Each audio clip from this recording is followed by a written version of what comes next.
always live honestly. You know what? No, I'm not doing that. Ugh, I hate it every time. What? Do it. Anyway, honestly. we're just gonna Breathe honestly.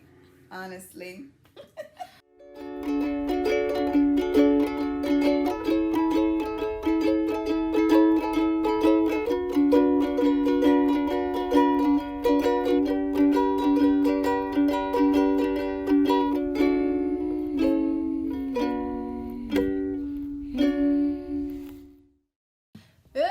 Okay. Oh yeah, it is a great. Okay. So weird. So welcome back to part 2. What are you? So thank you for watching last week's episode. You'll notice that we're in the same clothes because we're just doing a part 2 same video. I asked her because I was like, should we change clothes? If you want us to change no. clothes. You know, I feel like part 2, change clothes. No, that's so extra. They'll be alright. So last time, just to reiterate, we talked about how we've experienced racism on our campuses, and you know that sucks. But the root of racism is that we need to have categories over our lives. And number one, not only is that stupid, but it doesn't have any scientific backing. And here's why. You know, I love science. I love anthropology. That's what I'm trying to major in. So, like I said last time, we're all 99% related.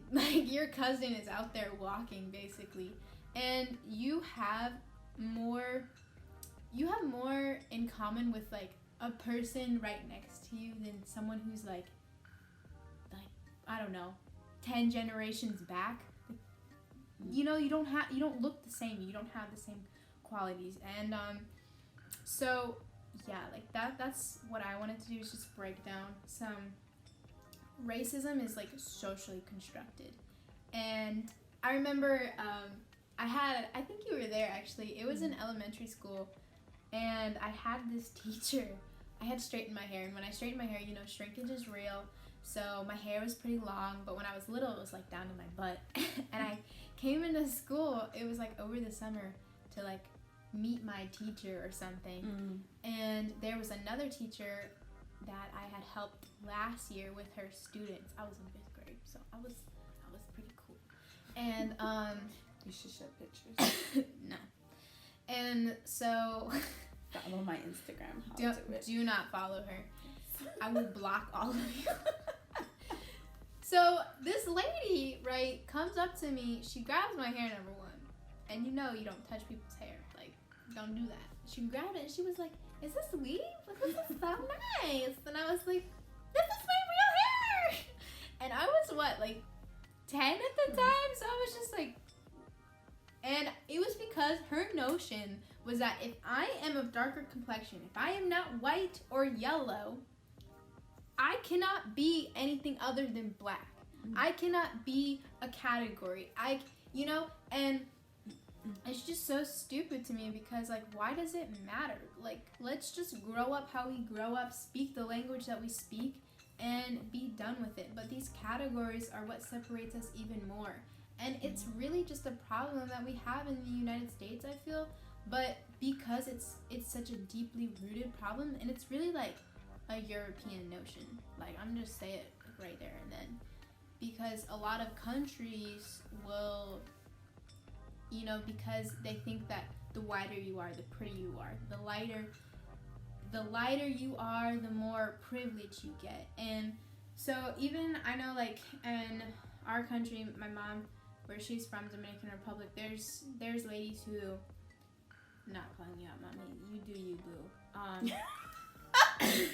They like to get their hair blonde. They like to do different contacts, and I don't care. I think it's pretty regardless, but it is something that's rooted and that we have to open our eyes to, is that having lighter hair, having lighter skin is because everywhere you see is white people. Everywhere you see is lighter hair, blonde, and all of this other stuff, and there's no room for anyone else to just have brown skin, black hair, curls, whatever. And I don't care what you do with your hair, you're beautiful regardless. But I do want to just like call out, like, why do we feel like we have to do those things? And it's not necessarily a good or bad thing, it's just calling it out. Why do we do things the way we do? And that's just like why it doesn't matter for me. But like, do you have anything like why it doesn't matter? Yeah, you know, as you were talking, I just was thinking, looking at you right now, looking at you the way you are with your curly hair and my, you know, my straight hair and everything. And one of the things growing up that I really just, I never knew that I had these insecurities until later on. But, you know, like growing up, I remember playing with Barbies, you know, and the Barbies that I liked, of course, they always had, you know, nice straight hair and blonde hair and white. Or, you know, I remember I had one that when Brooke Shields, no one here knows probably who Brooke Shields is, you can Google her. But basically, Brooke Shields had a brownish hair, and she was like not as white looking, and it was one of my favorite dolls, you know. But for the longest, I did not like to have my hair like yours, like straight. I mean curly, not straight, curly. Because I was intimidated because everybody around me had more, you know, straight hair, and they were like Hispanics. The girls around me were Hispanics, but their hair was really a different texture. Like our texture is more curly. You see, hers is more curly and thick. I would dare not. Like my mom would put like a bunch of ponytails on my head, and it was so embarrassing for me. And I remember going to school and like literally taking them all off, putting them in my bag, and just putting one huge ponytail. Mind you, I look like I don't know what because my hair was like afro. And but I thought it was way better than having a bunch of ponytails all over my hair. But when I got into like later on into junior high school and all that, I dare not ever wear my hair curly. So one of the things, like me, as you know, her mom, that I decided, I was like, you know, with my kids, I'm not gonna put such a big emphasis. And not to mention relaxers. Like we would, you know, relax our hair, which is why my hair doesn't curl as much, because when I was younger, my mom would always go to the salon and get me a relaxer, and it was bad for your hair. And so my hair used to be so thick and curly, and after that processed stuff on my hair, it damaged it more, you know. And so when I had my girls, I was like, no way, I'm gonna let them, I'm never gonna, like, she's never experienced having her hair relaxed or anything like that. Like her hair is natural. And the beautiful thing about it is that she can wear it curly like this, she can wear it straight, and it looks just as pretty. So for me, I think that's something that I just culturally have experienced it, not just the white, the black, but also in the Hispanic culture, within our culture, you know, we experience that sort of racism as well. Yeah, that's absolutely true. Like, and that's what I was saying. It goes back to just like, you know, Europeans and colonizing different areas, and especially, you know, like the islands and the Caribbeans, where because I'm Puerto Rican and I'm Dominican and Chinese and Ecuadorian. I'm a mutt. Yes. But you know, a lot of that was colonization and bringing European like ideals and like what's beautiful and what's not beautiful, and it's like seeped into different cultures. And maybe I am black, maybe I am African, maybe I am white, maybe I am Chinese, maybe I am Hispanic. It doesn't matter. Or Indian. Yeah, it doesn't. I don't know. Taino Indian. It doesn't matter, because at the end of the day, what makes me beautiful is the fact that I have so many things about me that are unique. That I have beautiful curly hair, that I have beautiful brown skin, that I have an education, that I go to a great school, that I am intelligent, that I am a leader. You know, those are the things that make me who I am. Not my race, which is socially constructed and confusing, and if you're Egyptian, you have to be white. Like, no, none of that. We don't have to put labels on ourselves. We don't have to define ourselves by what people think we are, because even in our own cultures, like my mom said, there's racism. Even in our own state, there's racism. In our country, there's racism. There's always going to be racism because it's so systematic.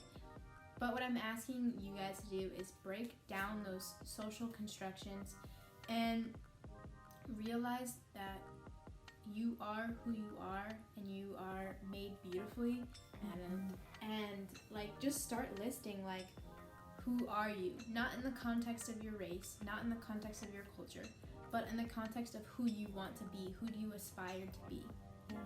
And know that God created you to be unique, wonderfully made. Like, just you are an original. Like, there's no other one around that looks like you, because not even twins have the same fingerprints. So that's the beautiful thing about just be you, be original, be one of a kind. Be happy with the features that you have, and not trying to look what you don't have. And so that's what I would say. It's like just be happy with being one of a kind, being you being that original. And like I also just want to like reiterate, I don't want to like make anyone feel a certain type of way, but you can totally straighten your hair, you can totally wear makeup. That's because I do. It's enhancers, but before you do, ask yourself why you're doing it, because you want to have good intentions. You don't want to do it because someone said that you don't look good unless you do it. No. I cut all my hair off, guys. Like, I cut all my hair off because someone told me that my hair looked better straight. Again, a white notion. And I was like, that makes no sense. I'm not gonna live up to what you think looks beautiful.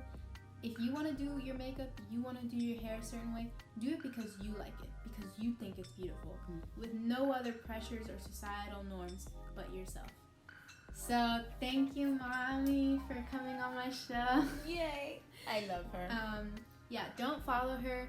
I will be watching if you follow her. I got you. I'll put it on the comments somewhere. You'll find me.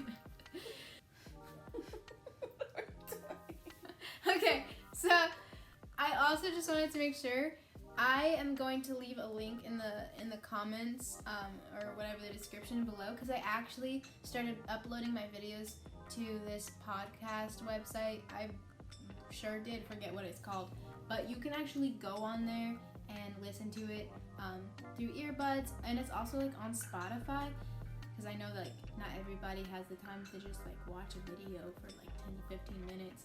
So just listen to it, pop it in. And as always, tell me what you think. Comment if you need anything from me. We can talk it out. She's here. She's always there. She likes to be everybody's mama. Everyone calls her Mama D or Aunt D. And until next time, for real. Bye-bye. Bye.